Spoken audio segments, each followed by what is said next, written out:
Good evening to all of you. Welcome to my YouTube channel. Today we will discuss the MCQs based on kinetic theory of gases. उम्मीद है आप सभी स्वस्थ और प्रसन्न होंगे। इस आशा के साथ आज हम काइनेटिक थियरी ऑफ गैसेस के टॉप 15 MCQs को डिस्कस करेंगे, जिन MCQs के माध्यम से लगभग हम पूरी काइनेटिक थियरी ऑफ गैसेस के उन टॉपिक्स को कवर करेंगे जिन पर बेस्ड होकर के अब तक डिफरेंट यूनिवर्सिटीज़ में और कंपटीशंस में MCQs पूछे जा चुके हैं।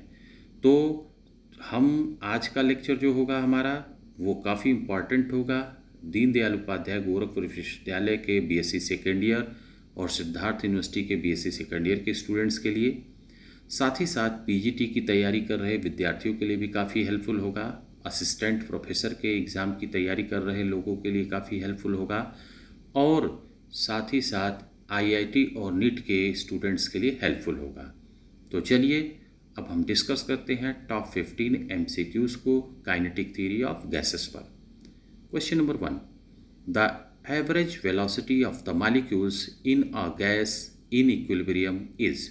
तो इस क्वेश्चन में दो वर्ड बहुत इंपॉर्टेंट है। पहला वर्ड है वेलोसिटी, एवरेज वेलोसिटी, और दूसरा वर्ड है in equilibrium.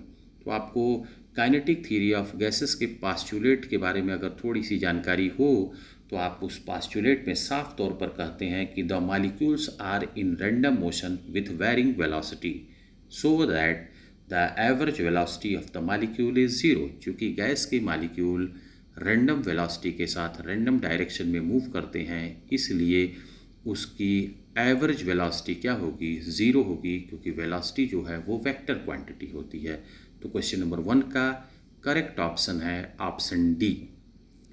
Question number 2, the average speed of a molecule in a gas in equilibrium is. अब स्पीड की बात की गई है, तो अब आपको स्पीड का एक्सप्रेशन याद होना चाहिए, और स्पीड का एक्सप्रेशन, एवरेज स्पीड का एक्सप्रेशन निश्चित तौर पर आप लोग याद रखिएगा। इस पर न्यूमेरिकल भी बन सकते हैं, और एवरेज स्पीड होता है VAV is equal to under root 8kT/m। यहाँ से साफ तौर पर दिख रहा है कि VAV is proportional to under root T। तो average speed of the molecule in a gas in equilibrium is directly proportional to under root T। तो क्वेश्चन नंबर 2 का करेक्ट ऑप्शन है option A. Next question number 3। Question number 3 है कि the temperature of a gas is doubled then its root mean square speed becomes. तो अब आपको root mean square के लिए एक्सप्रेशन याद होना चाहिए। रूट मीन स्क्वायर का एक्सप्रेशन होता है VRMS is equal to under root 3kT/m। तो अगर यहाँ T के जगह पर 2T रखेंगे तो यह जो VRMS है इसका अंडर रूट 2 टाइम्स आने वाला VRMS बढ़ जाएगा। तो इसका मतलब है कि जो वेलोसिटी है वो अपने पहले वेलोसिटी की, जो रूट मीन स्क्वायर वेलोसिटी है, वो T टेम्परेचर पर जो रूट मीन स्क्वायर वेलोसिटी है उसका अंडर रूट 2 टाइम्स हो जाएगी। तो क्वेश्चन नंबर 3 का करेक्ट ऑप्शन है option C.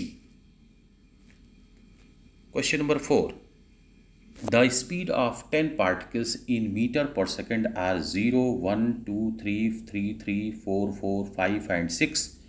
The most probable speed is. तो अब आपको मोस्ट प्रोबेबल स्पीड की परिभाषा याद होनी चाहिए, डेफिनीशन, जिसमें आप कहते हैं कि the most probable speed is the value of speed at which number of particles are molecules are maximum. जिस स्पीड के साथ चलने वाले मॉलिक्यूल या पार्टिकल की संख्या अधिकतम होती है वही वैल्यू ऑफ स्पीड उस सिस्टम की मोस्ट प्रोबेबल स्पीड कहलाती है। तो अगर 10 पार्टिकल की दी गई स्पीड में देखें तो सबसे अधिक संख्या में 3 पार्टिकल्स हैं जो 3 मीटर पर सेकंड के वेलोसिटी स्पीड के साथ चल रहे हैं। तो इस सिस्टम के लिए जो मोस्ट प्रोबेबल स्पीड होगी वो 3 मीटर पर सेकंड होगी। क्वेश्चन नंबर 4 का करेक्ट ऑप्शन है option A. Question number 5, a fly is flying in a room, the number of degree of freedom of the motion of fly will be. एक मक्खी किसी room में fly कर रही है, उड़ रही है, तो उसका डिग्री ऑफ फ्रीडम क्या होगा। अगर किसी रूम में कोई मक्खी उड़ रही है तो वह एक फ्री पार्टिकल की तरह बिहेव करेगी और फ्री पार्टिकल किसी भी दिशा में चलने के लिए बराबर रूप से स्वतंत्र होगा। इस कारण से आप पाएंगे कि उस मक्खी के पास 3 दिशाएं चलने के लिए संभावित होंगी बराबर रूप से, तो उसका डिग्री ऑफ फ्रीडम क्या होगा, 3 होगा। तो क्वेश्चन नंबर 5 का करेक्ट ऑप्शन है option B. Question number 6, if the degree of freedom of the gas molecule is F, then the ratio of its two specific heats Cp upon Cv is। तो अब आपको मालूम होना चाहिए ये जो Cp upon Cv है यही कहलाता है एटॉमिसिटी ऑफ गैस। तो atomicity of gas is equal to Cp upon Cv and in terms of degree of freedom its expression is 1 + 2 upon F। तो क्वेश्चन नंबर 6 का करेक्ट ऑप्शन है option C. मैं एक बार और इंडिकेट कर दूं, इस फार्मूले पर आपको न्यूमेरिकल भी मिल सकते हैं, तो आप अलर्ट रहिएगा। और यहाँ काफ़ी इंपॉर्टेंट एमसीक्यू के बिहाफ से ये आपका फार्मूला है, gamma atomicity gamma is equal to Cp upon Cv and which is equal to 1 + 2 upon F। Question number 7, a diatomic molecule has translational and rotational degree of freedom, the ratio of Cp upon Cv is। तो exactly gamma की value देखिए पूछी गई है, तो अब आपको diatomic molecule के लिए डिग्री ऑफ फ्रीडम मालूम होना चाहिए। तो डिग्री ऑफ फ्रीडम क्या होता है डायटोमिक मॉलिक्यूल के लिए, अगर आप देखें तो आप पाएंगे कि 3 ट्रांसलेशनल डिग्री ऑफ फ्रीडम और 2 रोटेशनल डिग्री ऑफ फ्रीडम, तो कुल मिला जुला करके F की वैल्यू आपको मिल गई 5। और अभी अभी आपने देखा है कि Cp अपॉन Cv की जो वैल्यू आई थी वो 1 + 2 upon F आई थी। यहाँ अगर आप रखेंगे तो 1 + 0.4 दैट इज़ 1.4। तो क्वेश्चन नंबर 7 का करेक्ट ऑप्शन है option C. Next question number 8, the mean free path of a gas molecule is inversely proportional to. Mean free path नाम सुनते ही डेफिनेशन कम से कम दिमाग में बनी रहनी चाहिए कि तो आप कहते हैं the average distance travelled by the particle between the 2 successive collision is known as mean free path. किसी 2 मॉलिक्यूल के द्वारा किसी 2 लगातार टकराहट के बीच में जो डिस्टेंस ट्रेवल की जाती है वही उसकी मीन फ्री पाथ कहलाती है। तो अब mean free path is inversely proportional to, तो अब इसके लिए आपको मीन फ्री पाथ का एक्सप्रेशन याद होना चाहिए। तो मैं मीन फ्री पाथ का एक्सप्रेशन आपको लिख के याद दिला दूं, तो आप कहते हैं लेमडा इज इक्वल टू आपका होता है यम अपॉन √2 रो पाई डी स्क्वायर। ओके, ये होता है। अब यहाँ याद रखिएगा √2 ये करेक्शन के बाद, रिलेटिविस्टिक जो करेक्शन था उसके बाद √2 आता है, क्लासिकली √2 नहीं रहता है। लेकिन जब भी न्यूमेरिकल लगाएंगे तो आप रिलेटिविस्टिक एक्सप्रेशन को ही लेंगे ताकि आपका आंसर करेक्ट आवे। तो यहाँ से अगर देखें तो यहाँ से आपको साफ तौर पर दिख रहा है कि लेमडा प्रोपोर्शनल टू 1/d²। तो the mean free path of a gas molecule is inversely proportional to square of the diameter of the molecule. जो डी है ये डायमीटर ऑफ द मॉलिक्यूल है। तो क्वेश्चन नंबर 8 का करेक्ट ऑप्शन है option A. Question number 9, the mean free path of a gas varies with temperature and pressure. ठीक है, mean free path temperature और प्रेशर के साथ बदलता है एंड इज प्रोपोर्शनल टू। तो अब आपको फिर से मीन फ्री पाथ का एक्सप्रेशन याद होना चाहिए, और वो एक्सप्रेशन याद होना चाहिए किसके टर्म्स में, टेम्परेचर और प्रेशर के टर्म में।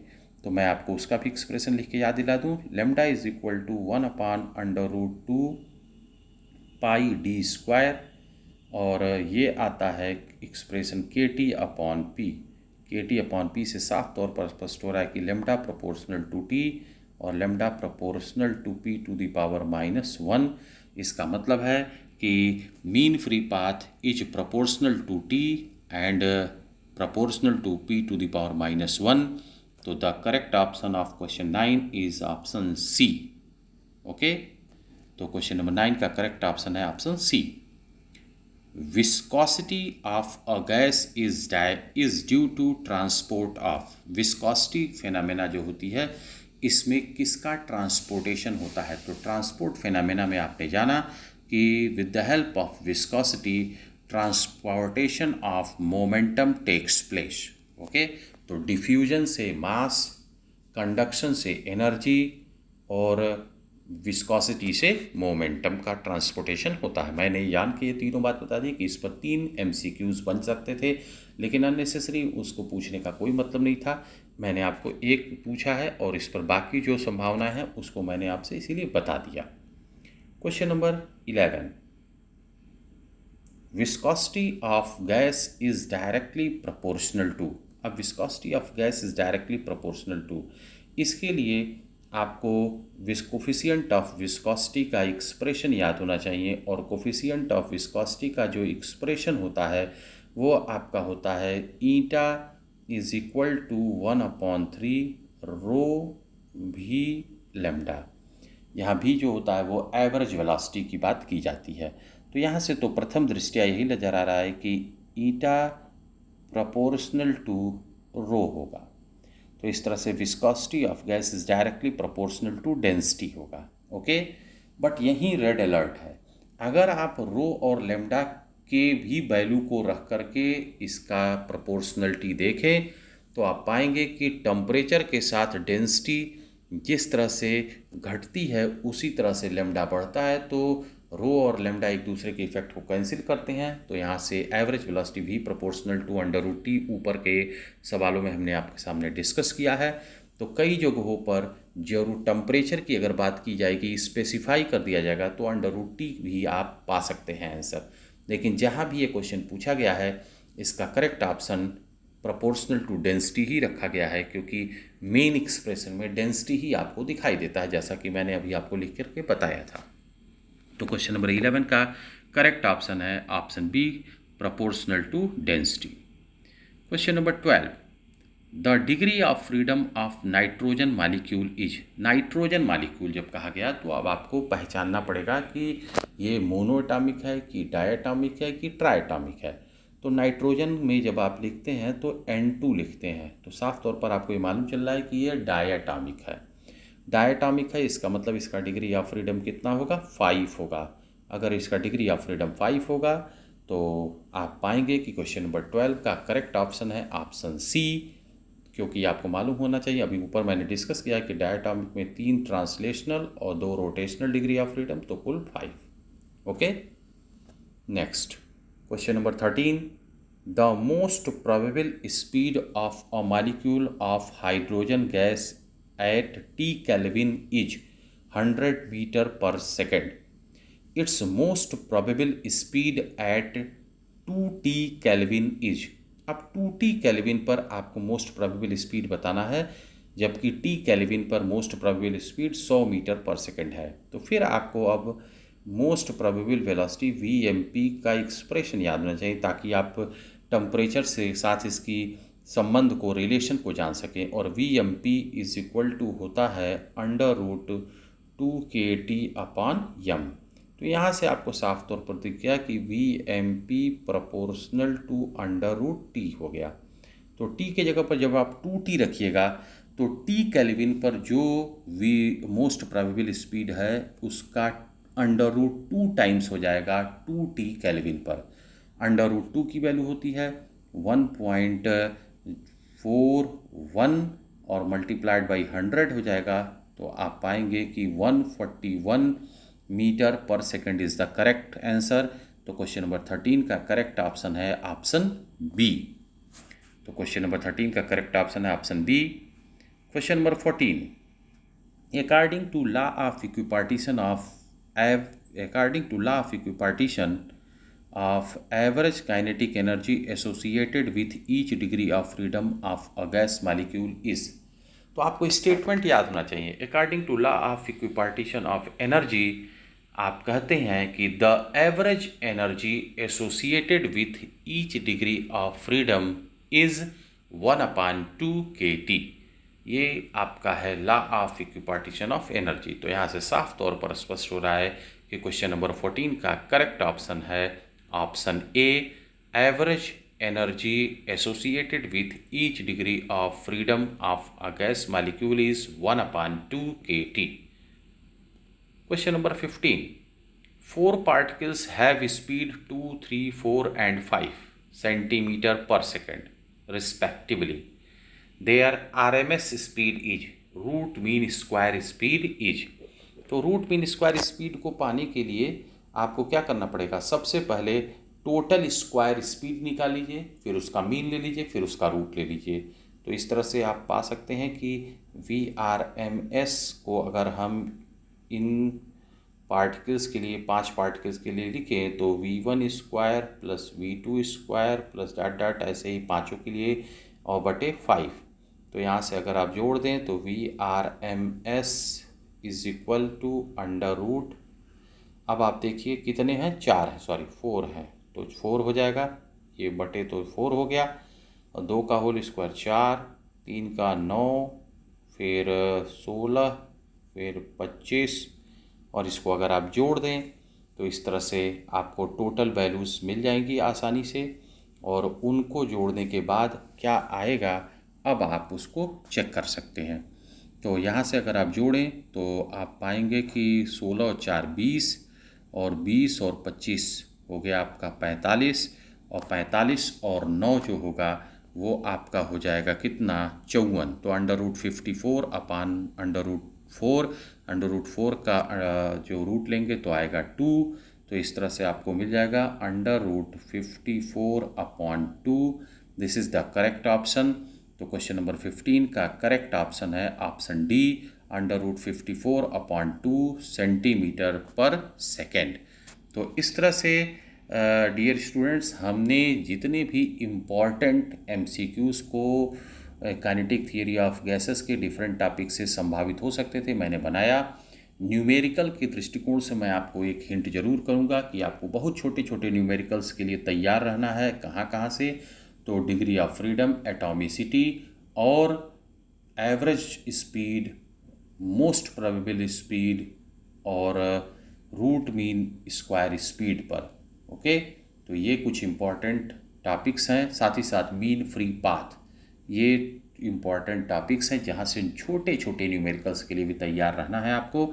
बट अभी तक डिफरेंट यूनिवर्सिटीज़ जहाँ पर MCQ पूछे जाते रहे, ऑब्जेक्टिव्स कानपुर, बुंदेलखंड, आगरा, इन सभी जगहों पर काइनेटिक थ्योरी ऑफ गैसेस पर जैसे जैसे सवाल पूछे गए हैं, लगभग मैंने हर टॉपिक को कवर करते हुए वहाँ से सवाल आपको दे रखा है, और उम्मीद है कि आपके लिए ये MCQs एग्जामिनेशन में काफ़ी हेल्पफुल होंगे। तो आज के वीडियो में इतना ही। अगर आप हमारे इस वीडियो में दिए गए क्वेश्चंस के PDF को पाना चाहते हैं तो डिस्क्रिप्शन बॉक्स में दिए गए लिंक के माध्यम से आप हमारे टेलीग्राम ग्रुप में ऐड हो सकते हैं। उस टेलीग्राम ग्रुप में क्विज भी बच्चे ऑर्गेनाइज करते हैं, तो काफ़ी हेल्पफुल होगा वो क्विज आपके एग्जामिनेशन की तैयारी में और आपको चेक करने में कि क्या आप जो पढ़ रहे हैं थियरी, उस थियरी पर अगर सवाल आ रहे हैं तो क्या आप उसको कर पाएंगे या नहीं कर पाएंगे। मैं एक बार और निवेदन आपसे करूंगा कि जब भी किसी भी चैप्टर के MCQ को आप देखने की ओर जाएं तो निश्चित तौर पर उस चैप्टर के समरी नोट्स को ज़रूर देखें। समरी नोट्स कैसे बनाना है ये बातें मैंने आपको एक वीडियो में डिस्कस की थी।